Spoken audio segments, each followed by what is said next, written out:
What unfolds when a titan of Hollywood, a man synonymous with cinematic greatness, sits down for a routine interview, only to be ambushed by a host determined to ignite a personal war on live television? Prepare yourself because you are about to witness one of the most volatile broadcast moments in modern history, where the legendary Al Pacino was pushed into a fiery exchange that culminated in him abandoning the set midair. But before we pull back the curtain on this shocking confrontation, be sure to join our community by hitting that subscribe button and weigh in below. What are your thoughts on celebrity interviews gone wrong? Believe me, this is a story you need to see to believe because the drama that plays out is absolutely staggering. It was meant to be a standard promotional stop on The View for Al Pacino, the icon behind The Godfather, Scarface, and a lifetime of other masterpieces. He was there to discuss his newest film. Now in his 80s, the veteran actor was a figure defined by his fierce passion, but equally by his unwavering professionalism. Having navigated thousands of interviews across a career spanning decades, he moved between profound cinematic discourse and light-hearted talk show banter with an effortless grace. But on this specific morning, the air in the studio was charged with something else, something different from the second he stepped on stage. The typical pre-show pleasantries felt hollow, and a sharp undercurrent of tension and invisible friction put the seasoned actor on immediate alert. Joy Behar, co-host of The View, infamous for her biting wit and political jabs, had seemingly decided this interview would be anything but typical. Her agenda was clear from the very first volley. "So, Al," Joy began, leaning in with a smile that was more predatory than pleasant, "let's get to your new film. But before that, I have to ask about your past. Looking back, do you carry any regret for glorifying such violence in films like Scarface? I mean, shouldn't Hollywood bear some responsibility to our society?" Pacino, visibly blindsided by the aggressive opening salvo, took a beat. His eyes narrowed almost imperceptibly, a signal of coiled intensity that any fan of his work would instantly recognize. "Well, Joy, I think that's a rather heavily weighted question to lead with," he countered, his voice steady but laced with steel. "My belief has always been that cinema is an exploration of the human condition, its darkness included. We are storytellers, not moral guardians, but you must see how these portrayals affect young, impressionable minds." Joy shot back, completely steamrolling his articulate defense. "Think about how many kids wanted to be Tony Montana. Don't you feel even a sliver of accountability for that?" A wave of discomfort washed over the other hosts. Their uneasy glances said it all. This was not the interview anyone had signed up for, certainly not from the opening bell. Whoopi Goldberg tried to steer the conversation to safer waters, asking about his acting methods, but Joy sliced through her attempt. "No, no, let the man answer," Joy insisted, dismissing her colleague with a flick of her hand. "This is important, Al. You've earned millions from these violent roles. Don't you believe you owe the public an explanation?" Pacino's jaw locked.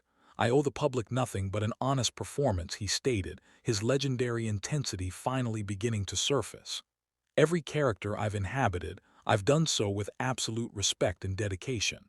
If you wish to have a philosophical discussion on art and its societal impact, I am more than willing. But let's not pretend this is that." "And what do you mean by that?" Joy parried, her voice climbing in pitch.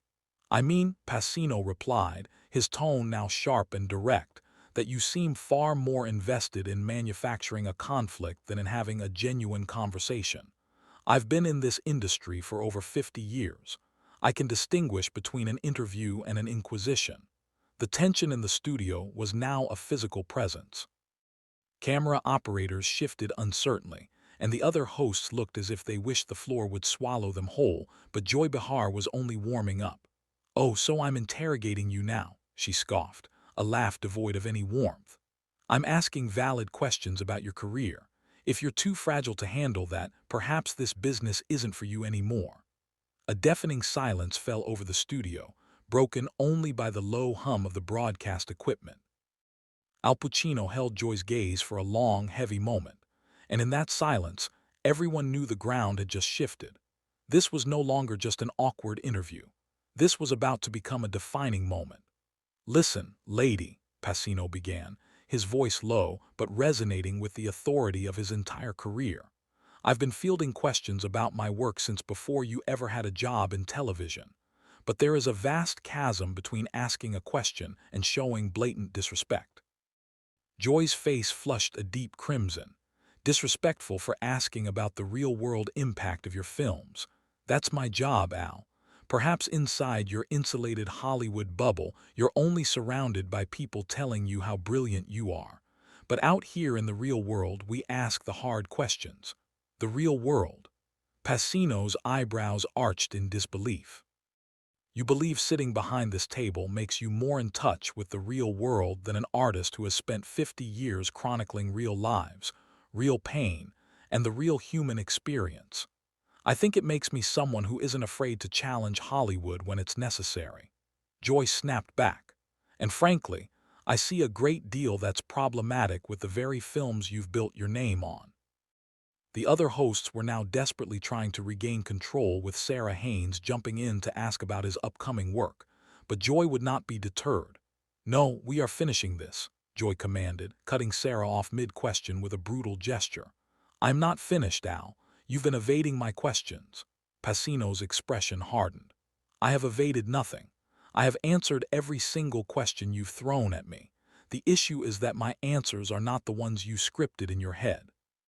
Your answers are nothing but polished Hollywood spin." Joy fired back. "Let me be more direct. How do you sleep at night knowing your romantic Z portrayals of gangsters and criminals have likely inspired actual violence? How many lives have been lost because someone thought being Tony Montana was cool?" The accusation detonated in the studio, a toxic plume of insinuation. Even for a show known for its fiery debates, this was a shocking breach of conduct. Whoopi Goldberg looked utterly appalled, and in the control booth, producers were in a state of frantic panic. Pacino leaned back, his body coiled with tension. "That is not just unfair, Joy. That is profoundly irresponsible. You are in essence holding me accountable for acts of violence I have absolutely no connection to. That is not journalism. That's a public takedown of my reputation. Oh, so now I'm tearing down your character." Joy's laugh was a shard of ice. "I'm simply demanding you take responsibility for the shadow your work has cast. But I suppose that's an impossible ask for a man who spent decades sealed away in his ivory tower." Ivory tower. For the first time, Pacino's voice cracked like a whip. "The first sign of that legendary temper. Lady, I was raised in the Bronx. I've seen what real strife looks like, and it is nothing I treat as entertainment or ever celebrate. Every soul I have ever portrayed faced a reckoning. Every story carried weight. If your eyes can't see that, then you have no grasp of what you're even discussing. Don't you dare stand there and lecture me about understanding," Joy retorted, her finger jabbing the air in his direction. "I've been on the front lines of real-world events while you've been playing make-believe for a paycheck. I know what real consequence is, too. And I know that films like yours feed into it." The other hosts were now in a frantic, silent scramble to regain control. Sunny Host made a desperate play, trying to pivot with a question about his craft, but Joy sliced through her attempt. "We are having a vital conversation here," Joy declared, her gaze locked on Pacino like a predator. "This is precisely the kind of reckoning that needs to happen with the Hollywood elite who believe they are beyond reproach." Beyond reproach, Pacino's voice now held a low, dangerous hum. "I have faced scrutiny my entire career, and I have grown from it. But there is a universe of difference between honest critique and whatever this is. You walked onto this set with a verdict already decided, and you have no interest in a single word I have to say." "My only verdict is holding powerful men accountable," Joy proclaimed. Her words delivered not as conversation but as a courthouse speech, a practice that is clearly foreign in your world. "My world." Pacino leaned forward, his body tensing, his knuckles white as he gripped the chair. "You know nothing of my world. You know nothing of the years of grit, the absolute devotion to the art, the deep respect I hold for this craft and for the people who watch. You painted a picture of me before I even parted my lips. I painted it based on 50 years of your films." Joy fired back, her words like bullets. And the portrait I see is of a man who built a fortune by romantic zing everything that is fractured about masculinity in this nation. An absolute chilling silence fell over the studio, broken only by the whisper-soft clicks of the cameras. The crew themselves were frozen, witnessing an on-air demolition of a living legend. Pacino just shook his head slowly, and when he finally spoke, his voice was a low growl, seething with a fury he barely restrained. You know, Joy, in all my time in this industry, I've encountered all kinds. The good, the bad, the ones just trying to get by. But I have seldom met anyone so utterly consumed with the need to dismantle another person for the sake of their own self-importance. My self-importance. A slight tremor entered Joy's voice. A crack in the facade, but she pushed onward. This has nothing to do with me. This is about accountability, a concept your generation seems to fundamentally misunderstand. My generation, a fire ignited in Pacino's eyes. My generation forged the very industry that provides you with this stage. We told the stories, we shouldered the risks, we cut the path for every single person who followed, and you have the audacity to lecture me about accountability. Yes, I do. Joyce stated, her chin held high in defiance, because it's necessary. Someone has to pose the challenging questions that every other Hollywood journalist is too struck to even formulate. Challenging questions. Pacino let out a laugh, but it was a cold, empty sound devoid of any humor. You believe an ambush filled with wild, baseless claims that I am somehow responsible for the world's ills is a challenging question. That isn't journalism, Joy. That's just cruelty for sport. Alyssa Farah Griffin tried to throw a lifeline, attempting one more time to interject with a comment about his charity work, but Joy was a storm that could not be redirected. Don't you dare change the subject. She snapped at her co-host, her focus immediately snapping back to Pacino. We are discussing the cultural footprint of violent media, and I demand to know why Al Pacino believes he's exempt from that conversation. I don't want to be exempt, Pacino said, his volume rising once more. I want an honest dialogue, but that is obviously the last thing you want. You've already convicted me in your mind for who I am and what I symbolize, and no truth I offer will ever penetrate that judgment.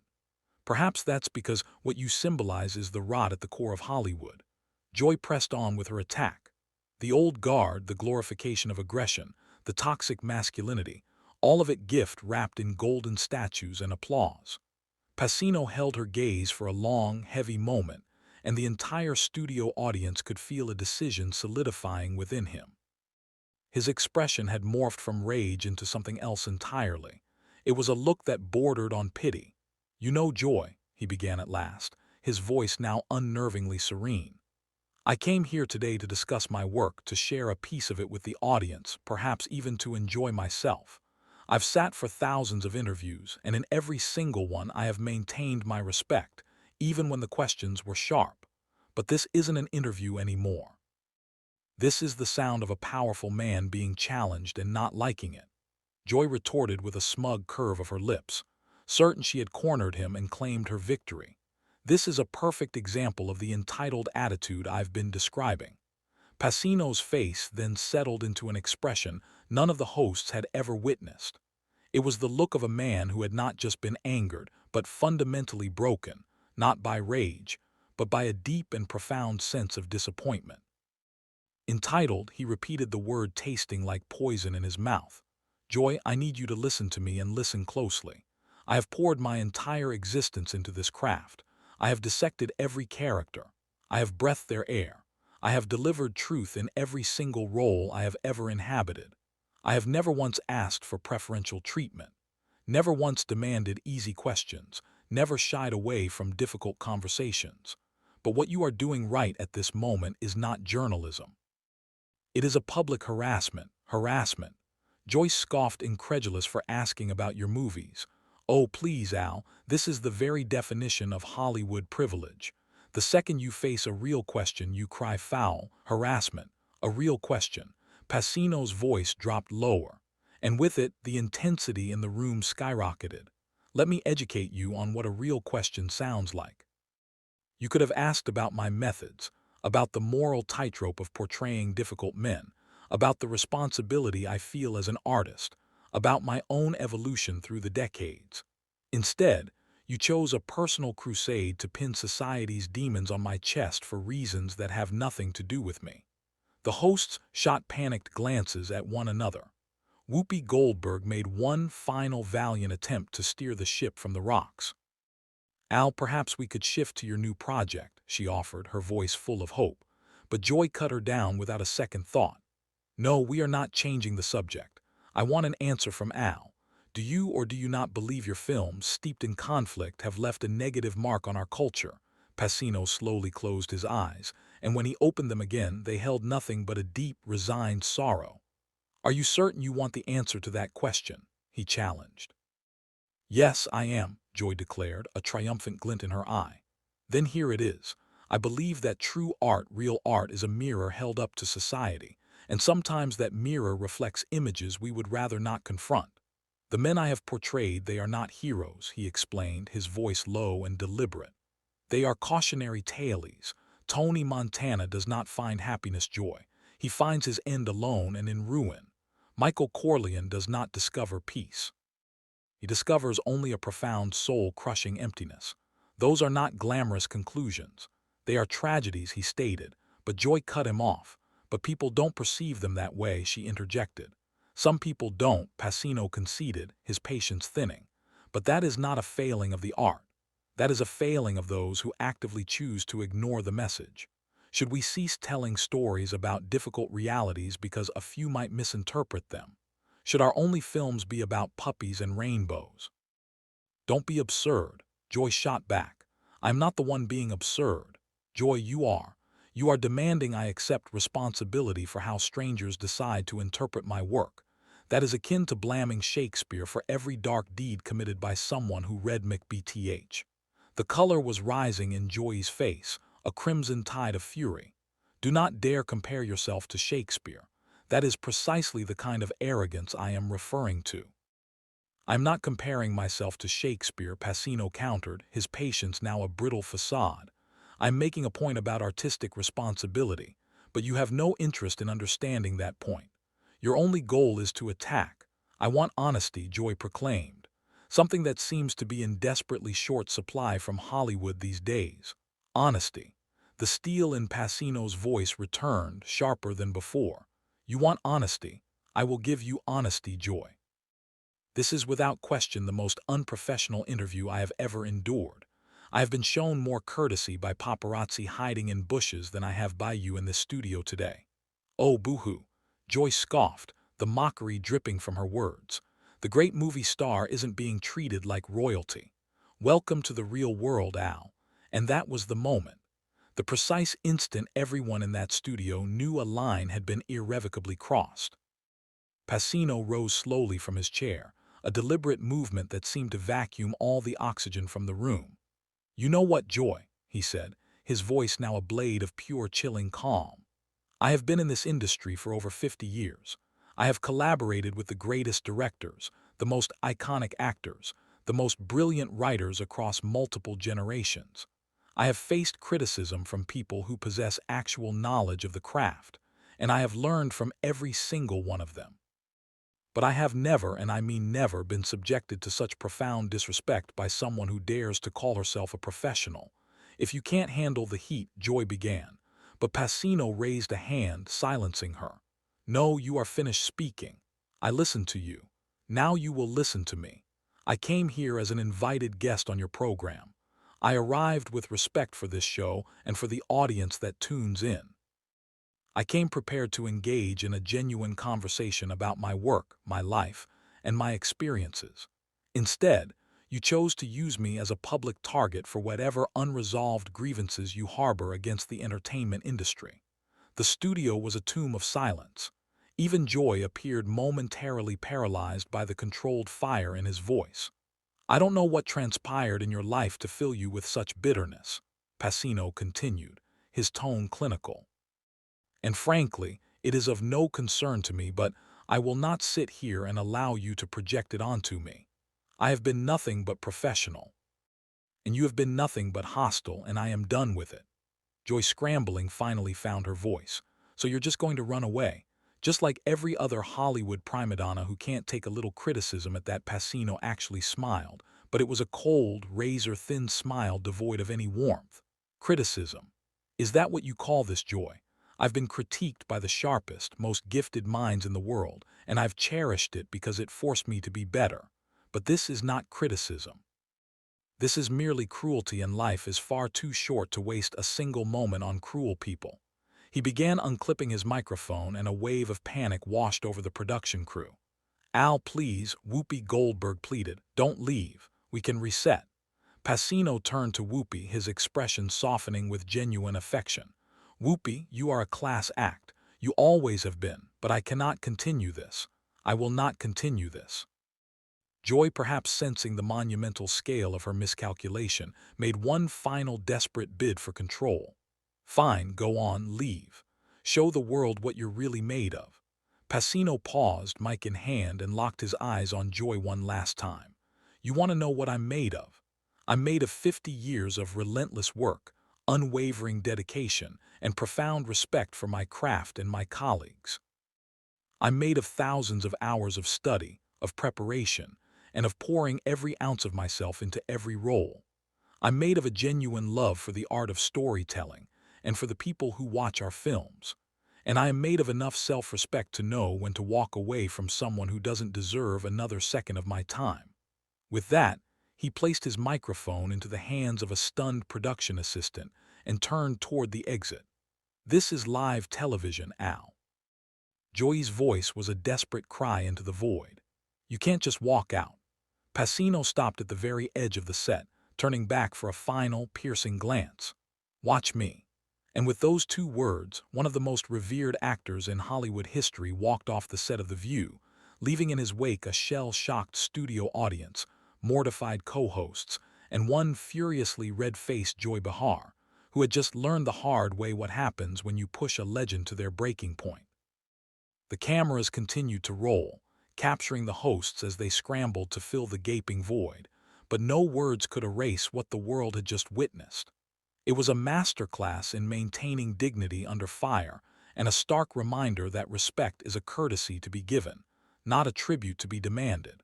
What is your verdict on this incredible confrontation? Have you ever witnessed a celebrity interview detonate so spectacularly? Drop your judgment in the comments below and let me know. And be sure to subscribe for more unbelievable true stories like this one.